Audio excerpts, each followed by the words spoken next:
محمد برای من زنگ زد. بچهش پشت کار سیاه میگشتم. کار سیاه به خاطر چی؟ قبولیم نامده ردی گرفتم. بس خراب است. خب صحیح است، من کوشش میکنم کاروبار پیدا بشه نمیشه. بچهش بر سه است، از خانه زنگ آمده باز گپ درست میزنه. است. خداحافظ. خداحافظ. الو مادر جان.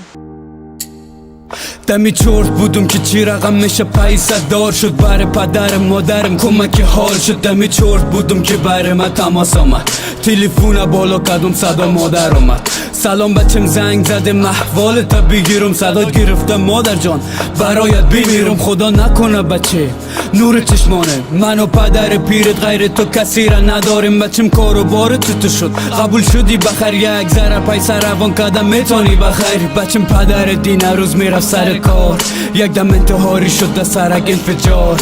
بچه منال پدر دفتی ده شفاخانه، پیسه ده کار از هیچ نداریم ده خانه. جاری شد دشکم گپ زدم نتانستم، نمیخواستم مادرم بفهمد چی میگفتم ندانستم. گفتم تشویش نکو بیا خدا مهربان است، خدا طرفدار هر یک مسلمان است. گفتم غم مخو پیسه پیدا کردم برای ما آسان است، شکر دا اروپا کار فراوان است. بیچاره مادرم از این گپا خبر نداشت که بچه شاواره شده بود خانه نداشت. کاش بتونستم بگم درد دل من ده مادرم، 3 سال است که قبولی و کار نیست دباور. بیا آشنا بشو کده صدای من، هرچند همراه بودی کده گپای من.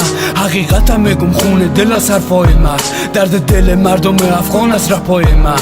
بیا آشنا بشو کده صدای من، هرچند همراه بودی کده گپای من. حقیقتم میگم خونه دل از حرفای من، درد دل مردم افغان از رپای من.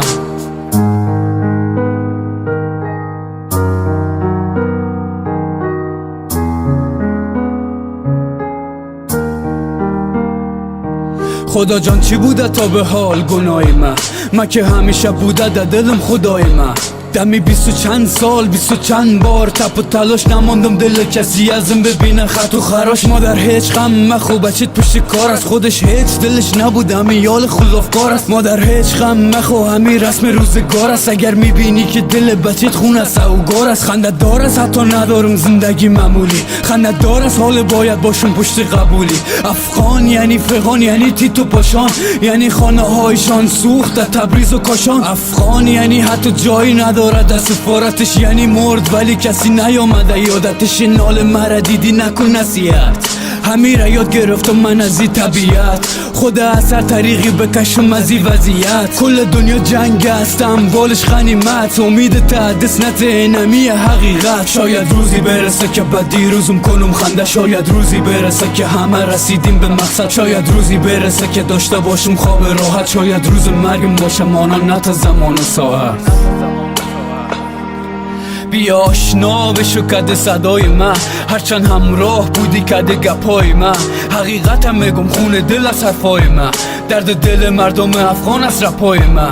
بیا آشنا بشو کده صدای من، هرچند همراه بودی کده گپای من. حقیقتم میگم خونه دل از حرفای من، درد دل مردم افغان از رپای من.